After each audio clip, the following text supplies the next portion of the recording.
آپ اس شخصیت میں دیکھیے کہ آواز کا کتنا بڑا رول ہے. آپ سوچیں کون سے ماں باپ ہیں جو اپنے بچے کو اپنے والیوم پہ کنٹرول کرنا سکھاتے ہیں. کتنا مشکل ہے نا یہ کام. ماں باپ کے تو ذہن میں بھی کبھی نہیں آیا کہ ہم نے بچے کو اپنی آواز کنٹرول کرنی بتانی ہے. اور آپ دیکھیں کہ اسکولس میں، کالجز میں، ایلیٹ اسکولس میں، جہاں میں کیا کہوں، یعنی کہ جہاں ہمارا پارلیمنٹ ہے، ہمارے کو بڑے سے بڑا اکٹھ ہو، لوگ آسمان کی طرف منہ کر کے کہہ کے لگا رہے ہوتے ہیں، ہنس رہے ہوتے ہیں. ڈفرینس کیا ہے اینیملز کے اکٹھ میں اور انسانوں کے اکٹھ میں؟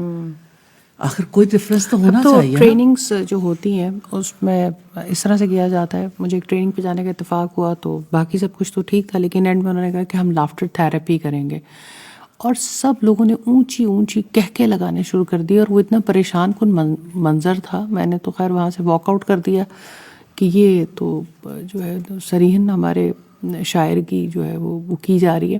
لیکن بہرحال لافٹر تھراپی، ہلا گلا کریں، ہم شور مچائیں گے، یہ اب تو پارٹ آف ٹریننگز ہوتا ہے ہر جگہ پہ. آپ اپنے آپ کو ایکسپریس کریں، شاؤٹ کر لیں، اب تو یہ ٹریننگز میں سکھایا جاتا ہے.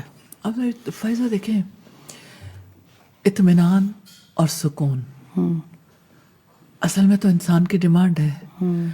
لوگ کیوں چاہتے ہیں پرفضا مقام پہ چلے جائیں، پرندوں کی آوازیں سنائی دیں، آپ ایک ایسے ماحول میں رہو جہاں پانی کی بھی آواز آئے، ایسے ماحول میں رہو جہاں آپ کے دل کے اندر خوشی اور اطمینان اترے. وہاں شور نہیں ہوتا.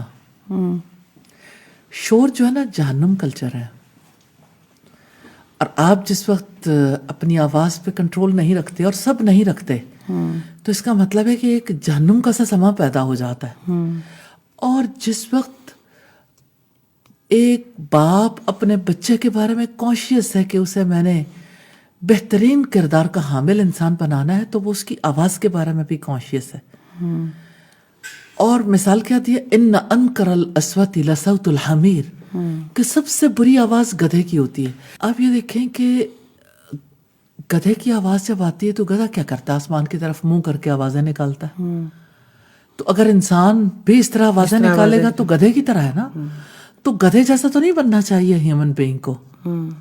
تو بہت بڑی بات ہے. لقمان حکیم نے جیسے اپنے بچے کی تربیت کی، اس کی شخصیت کے لیے کام کیا، اس کی ذات کے لیے کتنی بڑی رحمت ہے اس کا باپ. اسی طرح سے ہر ماں باپ کو اپنے بچے کو، اس کی پرسنالٹی کو اوور آل دیکھنا ہے. اس کی ریلیشن شپ مینجمنٹ کرنی ہے، اس کی عبادت کی مینجمنٹ ہے، اس کے عقیدے کی، اس کے اخلاق کی اصلاح ہے، اور دنیا میں اس نے کیا کردار ادا کرنا ہے.